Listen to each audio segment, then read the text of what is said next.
What is going on, everybody, and welcome back to the Weekend Media Podcast. Another week has gone by, and the gang is all back here together. My boy, Brian Garcia Tirado is here. What's going on, man? How you doing? Doing good, brother. Living the dream. How are you? I'm doing fantastic. Isaac, Turtle Media Godinez is here, getting ready to move into his brand new house across the driveway.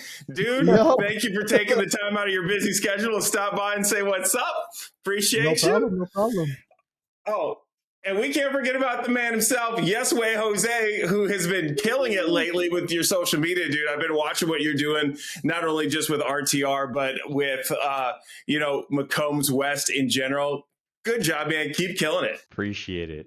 Learn from the best, right? You're welcome. You're welcome. Oh, my God. You know what? I was going to show a little bit of humility, but this guy here, like, I don't even think... No. Brother, listen.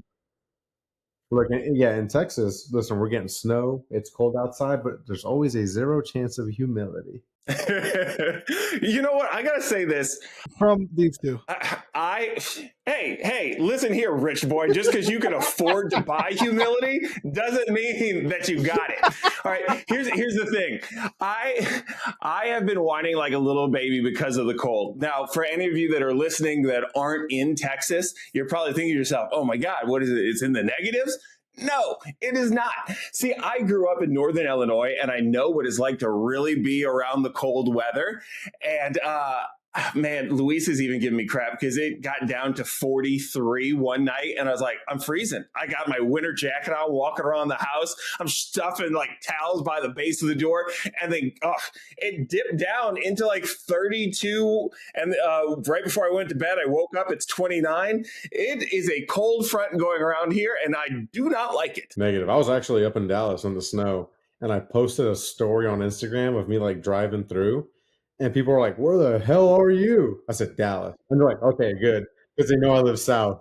They're like, okay, good. Just making sure. I was like, how is it snowing more south than me? What the heck? Yeah. So as you guys know, I was supposed to go to St. Louis for the St. Louis Auto Show.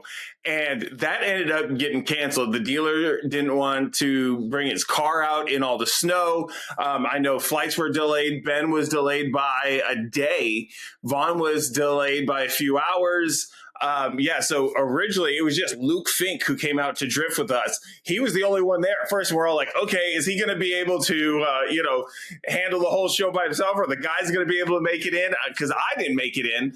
So for anybody who stopped by to see me, so I was sure the line was long, but unfortunately I wasn't able to be there. We'll see. Maybe I'll come out another time. But It's been wild, guys. It's been wild. This weather is insane. I'm tired of it. I'm ready for it to go back to being warm. Yeah, for sure. I mean, I've made some changes. Today I test fit the soft top on the Jeep CJ7 because I'm tired of not using it in the winter. And like last week, I drove it at night with just the half doors. Dude, I froze my ass off. And I was like, well, yeah. I said, I got a soft top because if you have a top on it and you turn the heater on, it'll get warm. So I set that up today because I want to drive that thing more than just in the summer. Yeah, best of luck to you there. But Jose, I heard that you were getting ready to speak. It's not too often that we get to hear from you, so I want you to get your seconds in. What's going on, man? What were you saying? No, it's all good. What I wanted to ask is, why aren't you prepared for the cold? Have you been wearing your like booty shorts the entire time, or what? Well, first of all, when you got an ass like this, it don't quit, it don't cover up, son. So of course I am. But here's the other thing. People say that if you're from the north, you're used to it. I can tell you this as a northerner that is now a southerner, you're never used to it. You just know how to prepare for it. And the thing is, once you've been in the South for so long, you don't have to prepare for it. So you get out of the habit. Yeah. So then you're going outside and you're like, oh, wait a minute. It was literally 76 degrees the day before and then dropped down into the 30s. Like, that's some messed up shit. That's some bipolar girlfriend that said, I'm going to show you, bitch. So, like, I'm just not, Did this man drink a Zoa before jumping on here? No, here's what it is. I got myself a beer. a root beer, and I'm hopped up right now on the sweet sugary goodness of St. Arnold's root beer, and I don't know if I'm going to be able to quit, guys. I don't know. Yeah, man, you're hyped up today, dude. Send some of that over here, man. I'm tired. Well, yeah, I mean, you've been traveling all over the place. You went up to Dallas. You did your gig up there, helping out some boys. You know, dude, you're all over the place right now. You would think that you being jobless, you know, living off your wife, you'd be able to just chill at the house, put your feet up. But I mean, you're out there hustling, son. Brother, we're always hustling. I mean, yeah, we got a lot of really good things coming up from this past weekend. I don't know when we're going to announce that. Probably, I'm hoping early to late February by the time everything gets up and rolling. And yeah, we'll go from there. We've got a lot of stuff going on. I should really be working on the drift car, but It's cold.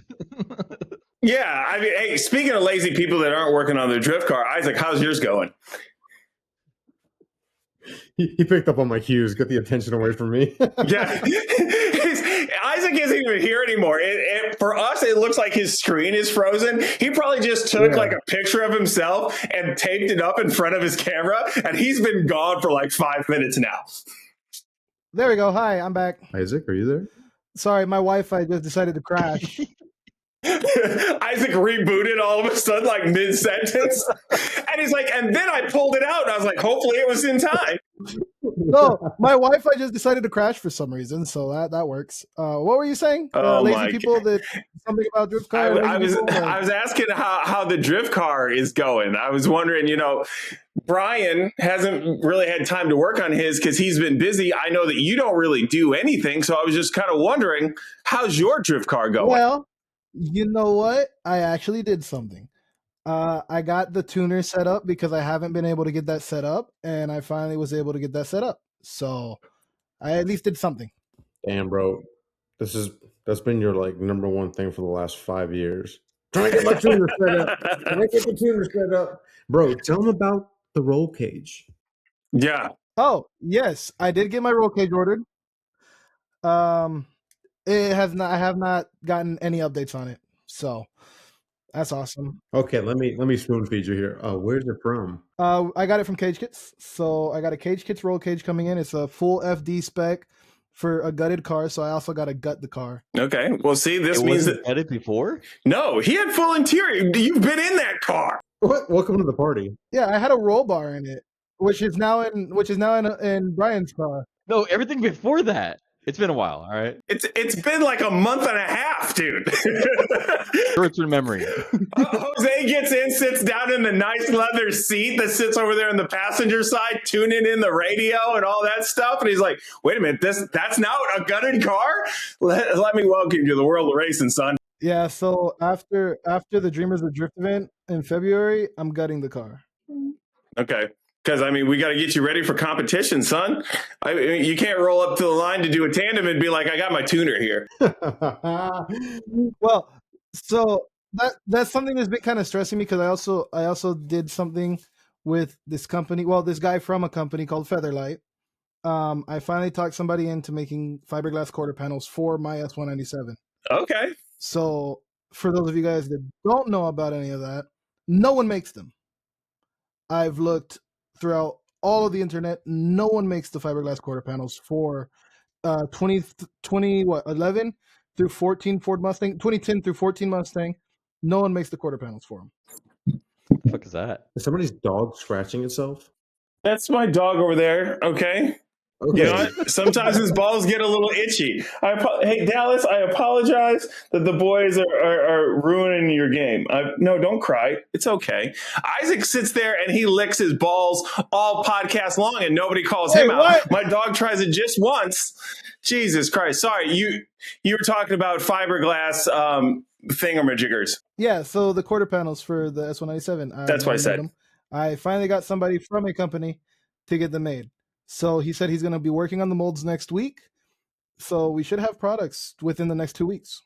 So just for your car, or will they be available for everybody else too? So they will be available for more people. They'll have to DM me. Sadly, I'm not getting any commission, but they'll have to DM me, or I'll end up tagging the guy at some point on one of my Instagram posts so that people can contact him directly. Okay, my next question is, are you going to go ahead and gut the rear of your car? Yep. So sort of like a Okay, Matthew Glasscock has his S197 cut up. So you're pretty much back halving the car. That's his name, bro. Hey, I'm just saying. Is his name? No, I know. Nobody said. Maybe I was just clearing my throat. No, so yeah, I'm actually gonna try to talk to him about working out a deal on the rear end for the car, the tubular rear end, just because I'm gonna need that when I cut out the rear. Okay, and you're competing in what they're doing here at Dreamers of Drift, the competition series. I'm competing in Dreamers of Drift, and I'm thinking full lock drift. Just depends on how everything's working out. If not, I'll just be competing in Dreamers of Drift this year, and then next year will be full lock. Oh no, you need to go full lock this year, man. How are you gonna get your FD license? It just depends on if the car is working properly. Because if it's cutting out, still doing all the same stuff, I'm gonna have to figure something out about the wiring harness. Because I feel like that's gonna be, if it's not injectors, which I'm also gonna be getting, it's got to be wiring harness. Here's what I'm gonna say to you, Isaac.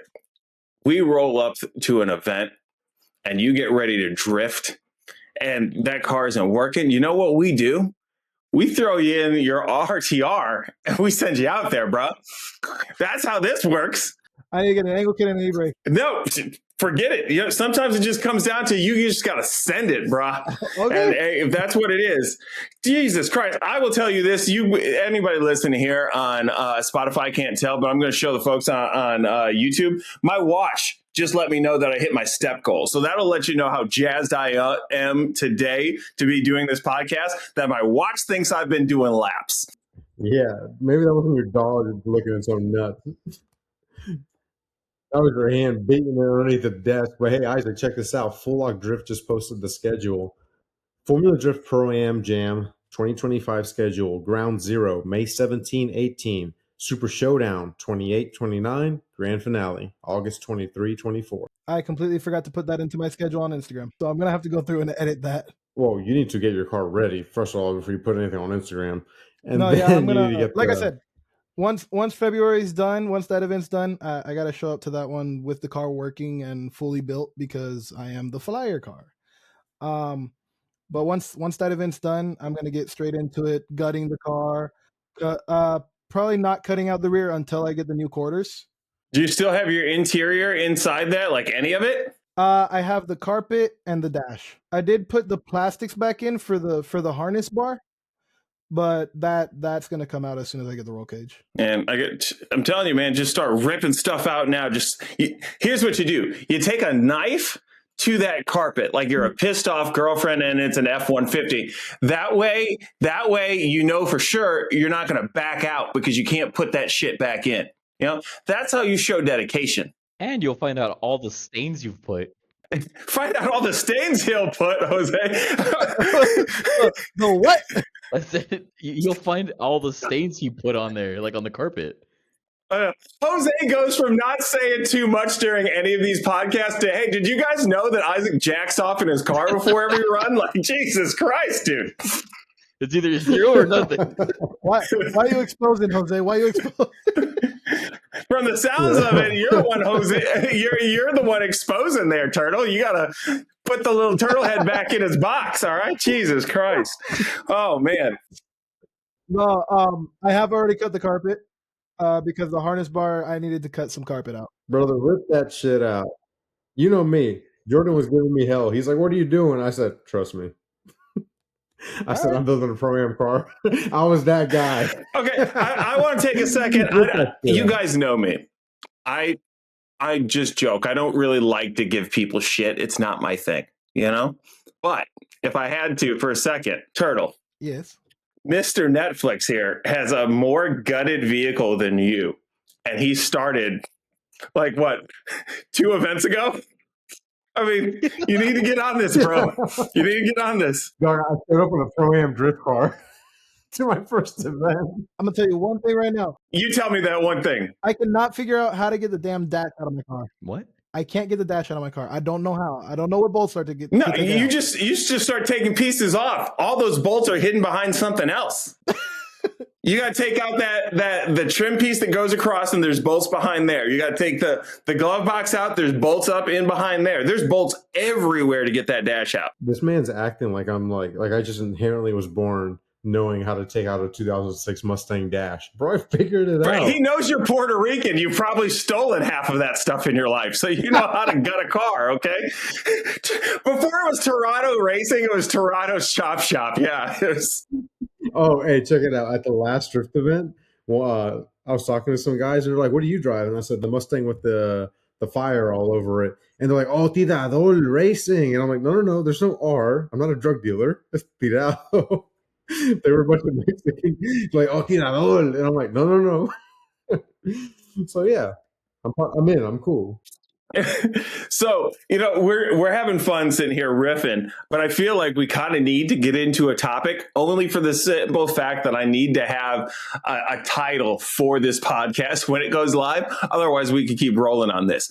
So here's what I'm thinking we talk about today, boys. And this lets everybody listening right now or watching on YouTube know the planning that goes into this, the in-depth dedication that we put to this podcast. Sitting down doing table reads, not our thing. I made this up 2 seconds before we went live.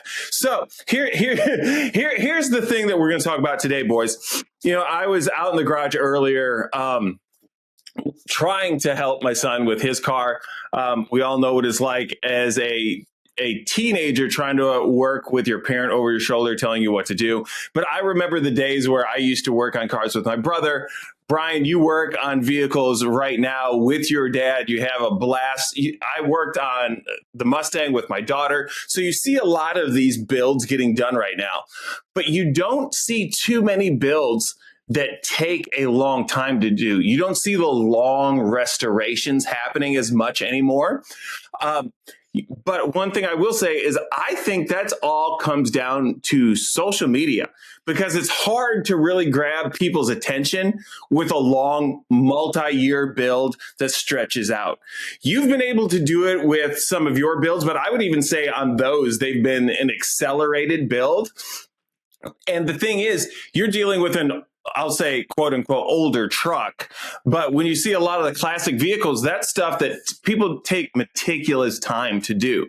But if you look at any of the builds that get done now, it doesn't matter if it's an FRS, it doesn't matter if it's somebody doing their Z or a Mustang. It's like, because of social media and you got to get that media turned out, that build has to be done in 24 hours or it has to be done within the next 2 weeks or whatever. So social media has elevated the time needed to do a build, but it's also raised the price tag on what it costs to do some of these builds. So my question to you guys is, do you think there's a spot in social media where someone who truly takes their time on something, who really draws out a build, do you think there's a spot for that person in a YouTube or an Instagram space? I believe so on YouTube.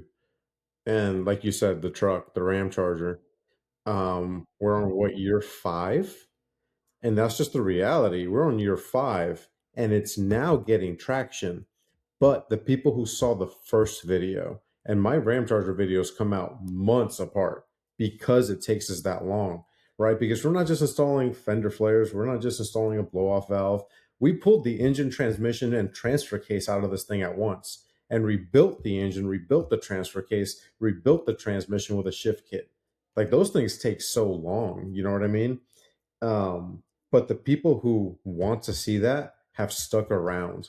And that has really impressed me, that people are staying, even though it's months apart, to see the Ram Charger update. The only vehicle I didn't document like that was the CJ7. I have photos, but in total, that Jeep took 8 years. That was a frame off. And we took our time with it, right? Brake lines, fuel lines, those things got replaced. Engine was a reman because I wasn't doing that. Purchased a reman AMC 258. But the Ram Charger, it's been a really long process.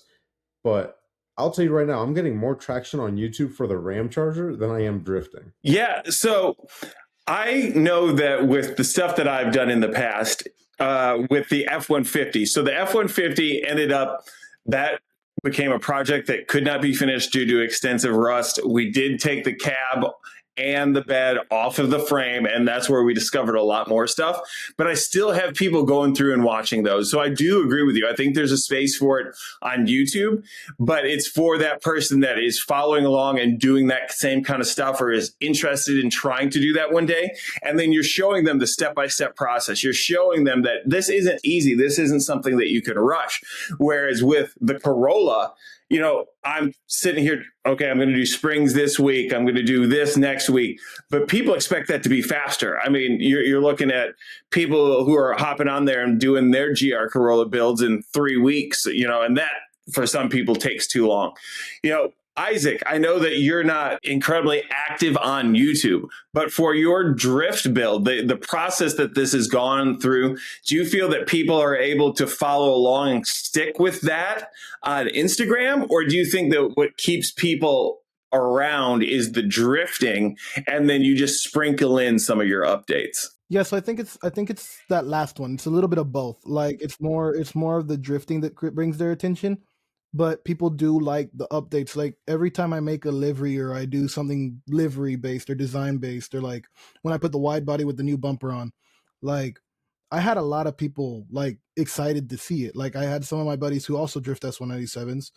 They're like, dude, I want to see this already. Like we see that you're doing something. They're like, I want to see it. So I feel like it's just certain audiences that want to see different things. So what I think is probably helping you too, Isaac, is the fact that you're still out there actively drifting. Whereas if you look at if it was a TJ Hunt or an Adam LZ or even some of the stuff over at RTR, it's quick turnaround on a full ground up build. And that's where the excitement comes from. Brian, you've been able to get an audience behind you with your stuff, but you've now started actively drifting the vehicle. And your story has become, okay, I'm going to add this, go drift it. Okay, here's what I found out after I added that. Let's go back through now, and here's another update that we're going to make. That's something that I think has really helped you with your stuff versus somebody who, again, is completely gutted everything. You have a bare shell sitting there in the ground up. I don't know if there is a spot for those people that aren't going to be able to really knock that out fast. And if there is, I wonder if it's just a small group, because if you start looking at some of the YouTube channels where people are doing stuff like that, taking their time, you notice that the views aren't as high as somebody who posts building this in 10 minutes or not. I only gave myself 24 hours to build that. So I wonder, and here's my follow-up question. Are we building unrealistic goals for the people that are watching us on social media for what they may see as what they need to do to get into this space? I want to be the devil's advocate, but if you are going to do something in a short amount of time, the quality is not going to be the same. I do agree that if you're the standard person, if it was a person like myself or, you know, Brian, Isaac, I mean, granted, we do know what we're doing. We've been doing this for a while. But if we try to knock out something in 24 hours, the work isn't going to be the same. I think what some people miss out on is the fact that LZ has a team that helps him. Hunt has a team that helps him. RTR has a team of, you know, 6, 7, 8 people that work on these vehicles. So you start to lose a little bit of that and not realizing not just the money, but the help that goes behind that. And granted, you know, you'll see LZ up front and center in some of his videos because he is in there working. Or you'll see Hunt up front and center because he is in there working, but they're also hosting this video. And there's a team of people behind them helping them get that quality out. Now, if you're a single person trying to knock all of this out in that amount of time, expect it to be way, way down in terms of your quality. And that's where things really start to suffer. Yeah, I think, like you said, are we being unrealistic? Yeah, if you, like you said, if you're comparing yourself to these big teams like TJ Hunt, LZ, RTR, whatever it may be, you're always going to be playing catch up. And I'm trying to show, without like directly saying it, like it's okay for it to take your time with it, right? Because like you said, I don't even know how much we have into the Ram Charger, but that's been a freaking journey, man. Like it's not easy.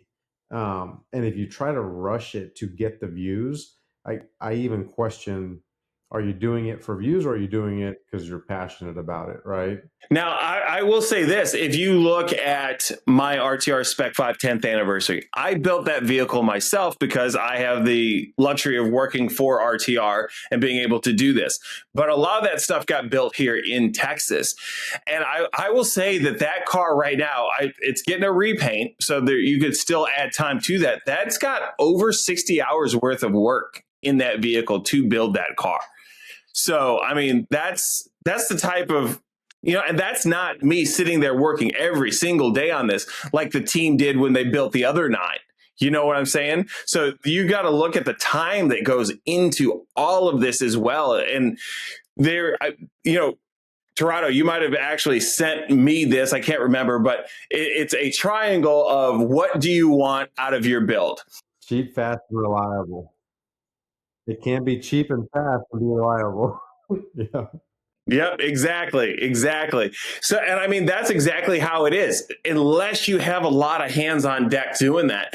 And that I actually think crosses over to people who are not just doing their builds, but the people who are filming the social media as well. We've talked about this before. You're trying to get out there, you're trying to get a start, and you're buying the big camera, you're buying your Canons, you're buying your Sonys, and then you're going out there with zero experience, So it's like, you can't expect it to be just because you throw a bunch of money at it to be there overnight, because you got to learn how to use that equipment. You got to learn your angles. You got to learn your lighting. You got to learn your editing. There's so much before that again, you may be tuning in now to watch J-Dub racing. You may be tuning in now to watch Tirado racing. But guess what? There were 10 years before that you didn't see that you're tuning in now. For TJ Hunt, for Adam LZ, for Cletus McFarland, you pick up and watch their videos today. Go all the way back and watch their first videos. DDE. I mean, it's not the same. I have gone back to watch some of the early RTR videos, even some of the early Vaughn videos, Vaughn drifting videos, and I can't even sit through that stuff. And Vaughn is a legend in this sport. But I can't sit through it because it's not at the level of what it is today. Dude, hear me out, man. You boys too. Everybody hear me out. Hear it out. So we're doing, actually, you guys might even know, listen, I'm doing an overland build, right? Overland loosely with the Ram Warlock. And the idea came from, I've had some pretty badass toys, right? The expensive ones, like you're saying, the expensive cameras. I had the expensive trucks, right? The TRX, the decked out SRT Challenger. And I'm looking at like these overland videos where everybody's saying the same thing. They're like, it's a scam. Half the trails, you don't need all that gear. You don't need a TRX. You don't need a Power Wagon. You don't need a Raptor to do these trails. You could do them in a Subaru Forester, completely stock. And I'm like, man, to that point, I think we get so caught up in the social media side of it where everything is so big and extravagant that you feel like you need these tools. You feel like you need to buy all the gear to go have some fun, and you just really don't, right? So when it came to the Ram Charger, it was like you said, how can we make this fun but not spend a ton of money into this truck? We lifted it. It actually stole my Jeep's wheels and tires. That's where I got them from. And then we just rebuilt the stock 318 and we carbureted it. And a lot of it was really just good old elbow grease. Thank you, RMS Customs and Fab. I was able to use the sandblaster, and then I painted all the parts for the engine, right? So it's like cans of spray paint and elbow grease, and people are blown away. Like, we hand scraped the frame, and then we rattle canned the frame matte black, so everything will look nice. So it's like, you don't need to spend a lot of money, but it's going to take more time and some elbow grease. But that truck is fun as hell. I mean, it runs and drives, and we enjoy it. The same with the CJ7. So to me, the Mustang, for example, it's not an expensive, crazy build. Some money went into it, but it wasn't 20 grand, And that's a fun car. It's freaking stock. I can't even tell you what clutch is in it, but I can tell you the car has 202,000 miles, right? Engine has 202. I think it's a stock transmission. I couldn't tell you, but I'm beating the hell out of it, and I'm having the time of my life. That's all I want to say is you don't need the crazy extravagant to have fun. Exactly. And you know what? As you guys know, I want to build a vehicle to do rally sprints. I want to go out to Rally Ready. I want to actually go out and do a cool rally like 100-acre woods. I'd love to do that just once. But I'm going through the American Rally Association rule book, and I'm trying not to get caught up in the going all out with the stupid, crazy build. But I'm sitting here like, okay, the shifting. I get tired of the H pattern. It sucks doing the downshift, upshift with the H pattern sometimes. And I'm like, you know what would be really freaking rad is to have a sequential in this. You know what? When I look at the rule book for this and the classification, I could mod out my Corolla GR. I could get a Focus RS. I could get a Subaru WRX. I could put rally suspension on. I could put the roll cage, the wheels, the tires, all this. And I can go out there and I can compete with people at my level. The minute I put in that sequential shifter, that now bumps me up to where I am competing against Travis Pastrana. So you also got to look at, you know, what is the rule book say with what you're doing? Who are you trying to compete against? What's your ultimate goal? Do you need to do that now? Are you overworking yourself? Can you build it slow and build that journey with people? Because people will get behind that. You know, it's funny too, because I always bring up the dealership world because that's where we all kind of met or came from in a way. But, you know, Jose, I'm sure you see this happen all the time because I know I did. Tirado, I know you saw it all the time too, is when somebody comes in and they got themselves a little bit of money, or maybe their eyes are bigger than their checkbook, and they want to go and say, okay, I want the Mistachrome RTR Spec 3 with my 500 credit score. Or, you know what? I've never had a truck before. I want to have a truck. Do you have a lifted dually F450? My boy Isaac has 3 of them in his backyard. Can I get one? You know, how often do you see people come through the dealership like that? I see it a lot. We see it in the dealership all the time, but then you see the opposite too, like the guy that came in to buy a California Special and he laid his eyes on the S650 Spec 2 that you and I built. He literally said, no, I want that one. And he walked out with it. He thought he wanted a California Special, saw that and said, what the hell? No, it's this one. It's wild because I've seen that happen. There was the person who bought the very first 10th anniversary, came in there to get an oil change done on her Shelby GT500 KR, King of the Road. Okay. Wow. And yes, and she saw the Spec 5 10th anniversary, traded in her KR for that. I have a gentleman that hits me up all the time. Great dude. He is waiting for the new RTR Spec 5 to come out because he really wants it. He already has one. He wants to get a second one. And he's like, I have the option to get a GTD, but I want to hold out and see what the new Spec 5 looks like. Oh, like, that's crazy. You know, we were talking to somebody the other day that they found an RTR because they went to the dealership website, sorted by most expensive to least expensive, and found the RTR by scrolling down a little bit. Like, I would like to get to that point. Granted, I'm sure I will one day, but where you can start searching by the most expensive cars you can find and then start sorting down that way. But here's the thing. We're not all there off the rip. So we got to deal with what we have and be grateful for it and have fun and enjoy it. Because here's the thing. We're not all going to be Vaughn Gittin Jr. We're not all going to be Manny Koshman. You know, we're not all going to hit that level of monetary success, and that's okay. But that doesn't mean that we can't go out there and have fun. If you're trying to chase perfection now, you're never going to have fun. That is all going to pass you by. So get started now somehow. And here's the other thing too. You might think that you're going to like it, and then you'll get out there and you'll be like, oh, this isn't what I thought it was going to be. You know, us going out to Rally Ready, bro.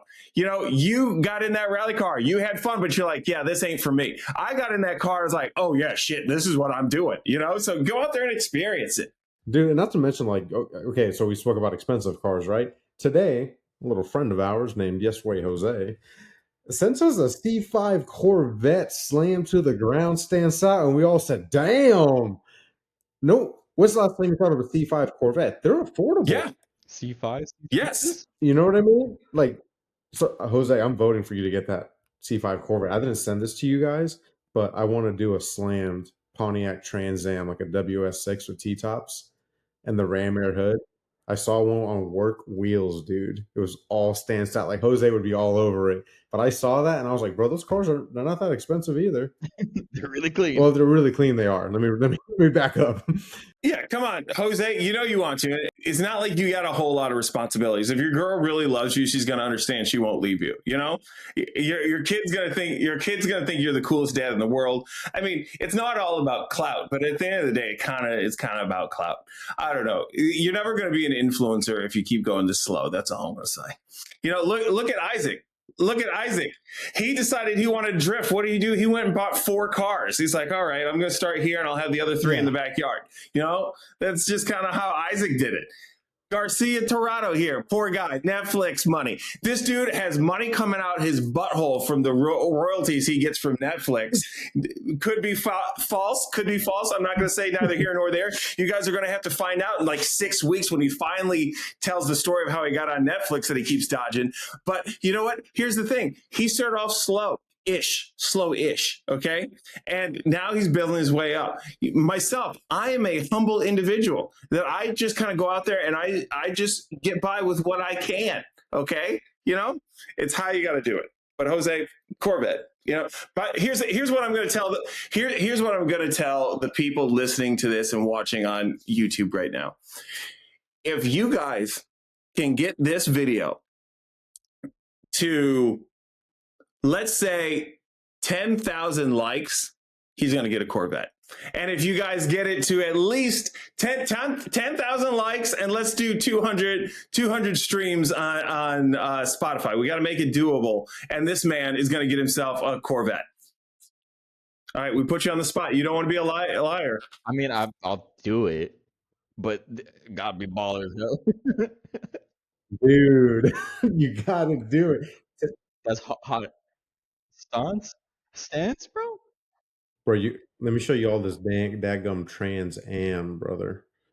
Let me show. I don't even know how to do this dang thing. Or do it's right here. Here we go. Y'all ready? I don't know. Maybe. If it would, here we go. Baller as hell. That too. God, Yeah. What in the great state of Puerto Rico is that? Oye, papi, pero mira Dude, eso. Bro. Dude, look at that Okay. dumper on it, man. What a fat cam. And look. This car's not perfect. The hood and fender are like different colors, right? And that's what I mean. Like, you don't got to spend a ton of money. I mean, them wheels are probably expensive, but Those wheels probably cost more than the whole car did. Yeah, probably. But didn't that look kind of cool? Yeah, I think it. Yeah, it was. Yeah, yep. But so here's the thing, guys. We need to sign up for Copart. You know what I'm saying? I already have an account where I look around, but I don't have a buyer's account. You know what? It's snow season. There's people out there going out there sliding their cars around, or there's people out there trying to have fun in the snow. This right here is where we can find some cool stuff and rebuild it. Exactly. And then, you know what? You get out of that, you go into the spring, people come out, just start ripping tail and crashing in ditches. And then by that time, we're slowly getting into hurricane season. Hope everybody's safe. But if your car floods, I'm looking for it. I'm just saying. Well, here's the thing. How many Corvettes did you see show up at Lone Star Drift or in any drift series whatsoever after the last hurricane that we had here? That's where Matt Field got his C8. Before that, the other hurricane is where everybody blew up here in Texas getting the C8s because you were getting those things super cheap. You could get those things for like $4 or $5 grand, bro.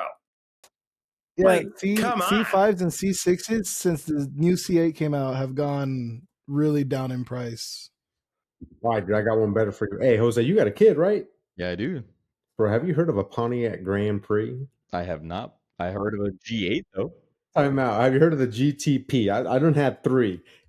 My brother has one. Dude, did I ever show you guys my red one? Yeah. What? No. Holy cow. Anyways, check out. I'm going to show you this Grand Prix. I remember seeing this when I had my red one. And again, you can buy them for like $1,500, leather interior, heated seat, heads-up display, supercharged 3.8 liter. It's an Eaton M90 supercharger. But check out, I know you're a stance boy, Jose. That's why I want to show you this one specifically. The red one? This one? Yes. He probably spent the whole Oh, I budget. just pulled it up, dude. That's a little bit newer than my brother's. Dude, that's Yeah, this is a No, 97 look to good. 2003. I've had 3 of these. And my last one was red, but it was like more sporty. But yeah, dude, this thing, look at it in the beginning right here. Hold on. I don't want to get no copyright. But this thing is so slammed.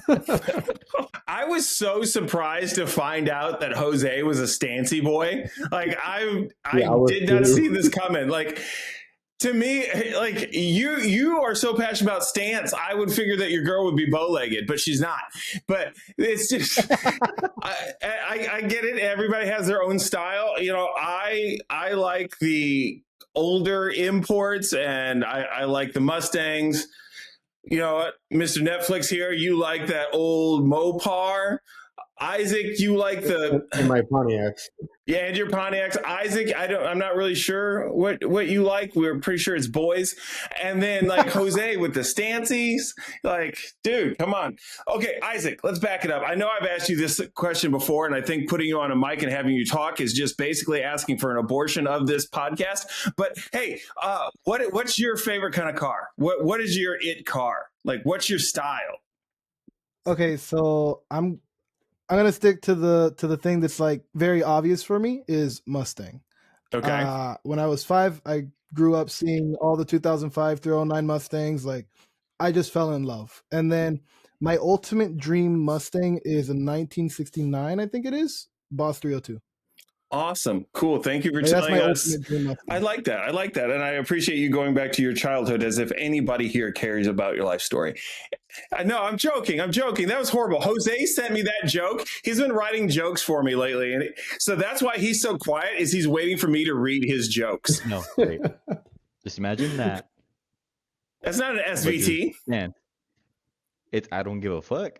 But just manual, Damn. 4-banger, and just it's Bro, okay, hold on. Okay, Jose, are you ready? yeah. All right, get rid of that. Get that off my screen. I'm gonna show you. I'm telling you, you can buy one of these cars for $1,500. Okay, I was just looking at one the other day. Here's my last Grand Prix. There it is. Ooh, that's nice. I like the hood on it. Oh, hold up. I saw Carbon a cool fiber Mustang. dash, interior gauges. That's how it started. That's how it ended. I won you up. Well, hold on, not won you up, but like Nice. Supercharged V6, bro. That thing was a sleeper. I mean, not that one. Hey, oh, that's Grant Bassford. I know that guy.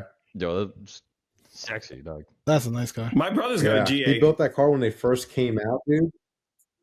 Dude, what doesn't your brother have? My brother has a black G8. It's got the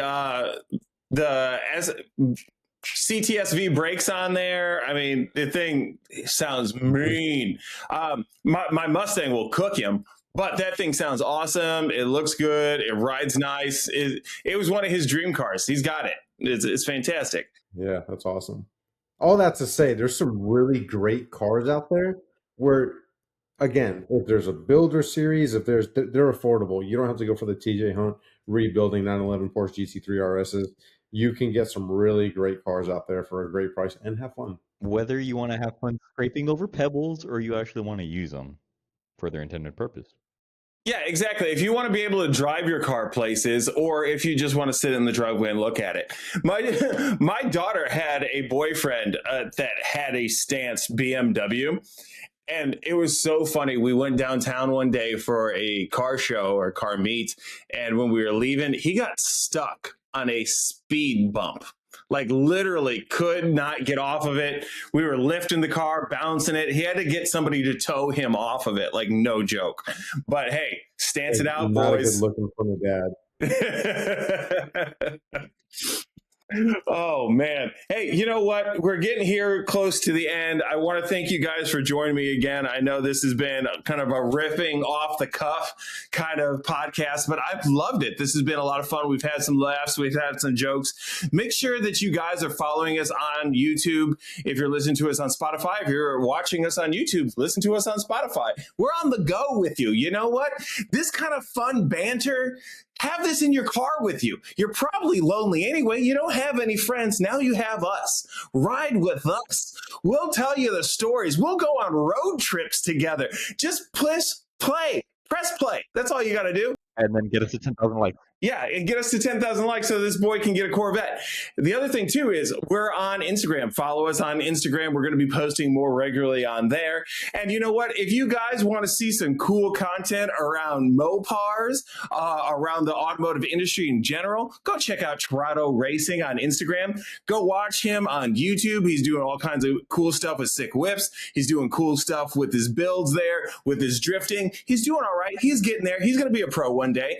And then you got Isaac at _turtle media _. That guy, he can post memes like nobody else. Like if you love memes that have to revolve around that man's drifting, he's got it on point. You know what? You're going to tell all your other friends they suck. Get on that turtle media level and make sure that you're coming out to Dreamers of Drift, seeing my boys drifting out there this season. Also, yes, way Jose at yes _ way _Jose.JPG. It's the easiest thing in the world to say. It's even easier to type. So go ahead and put that in there. Go to Instagram, see what this guy's got going on. Stop by McCombs West. This man is lining up RTRs left and right. Get yourself one. It doesn't matter if your eyes are bigger than your pocketbook because the creditor has to chase you down, not Jose. And if you want to see more of me, you guys can find me on JW Racing on YouTube, JW Wrenching to see the builds that we got going on, JW Racing on Instagram, and also meet me at any of the events that we got going on for RTR Vehicles. Watch the RTR Vehicles YouTube. We're a little bit of all over the place, but you know what? I know that you can't get enough of us. We're like a big old booty and you can't wait to eat it. And with that said, this is also the end. For Brian Garcia Tirado, for Yes Way Jose, and Isaac Godinez, I've been Jordan Wheeler. Thank you for watching the Weekend Media Podcast.